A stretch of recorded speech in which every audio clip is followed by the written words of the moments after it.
গোমতী নদীর পাড়ে উদয়পুর পূর্ব গোকুলপুর গ্রাম পঞ্চায়েত এলাকায় অবস্থিত ন্যাচারাল পার্কের সংস্কার করে তা শীঘ্রই চালু করার দাবি জানালেন এলাকাবাসী।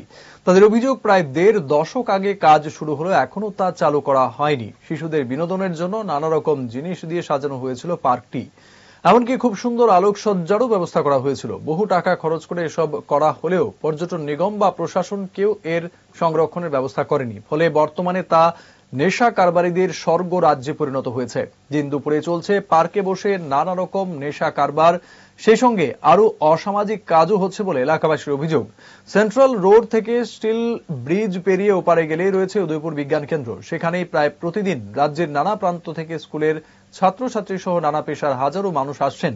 এছাড়া উদ্যান বিভাগ পরিচালিত মাতৃফলের বাগানটিকেও নতুনভাবে সাজিয়ে তোলা হয়েছে।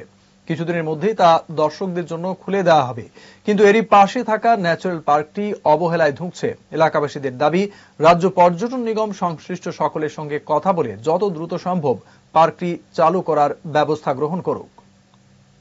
অনেকদিন ধরে এভাবে পড়ে রয়েছে। আমরা পর্যটন দপ্তরের কাছে দাবি জানাবো যাতে এখানে একটা সায়েন্স সিটি রয়েছে, তার পাশেই যে পার্ক রয়েছে, এই সায়েন্স সিটিতে যখন পর্যটকরা আসবে তারপর এই পার্কের মধ্যে পিকনিক স্পটে পরিণত হবে। আর তার ফলে কি হবে, সরকারের একটা রেভিনিউ আদায় হবে এবং গ্রামও ডেভেলপড হবে।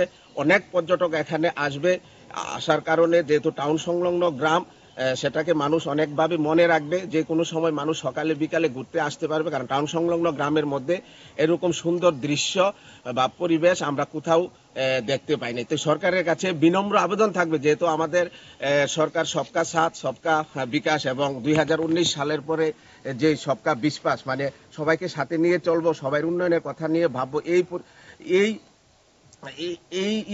এই বিশ্বাসে আমরা বিশ্বাসী। সরকারের কাছে বিনম্র আবেদন থাকবো, এই পার্কটা যাতে সুন্দরভাবে সেজে গুজে উঠে এবং তার যে অংশ আছে প্রায় 14 খানি জায়গার মতন আছে, সমস্ত অংশের মধ্যে যেন বিভিন্ন কিছু দিয়ে সাজানো হয়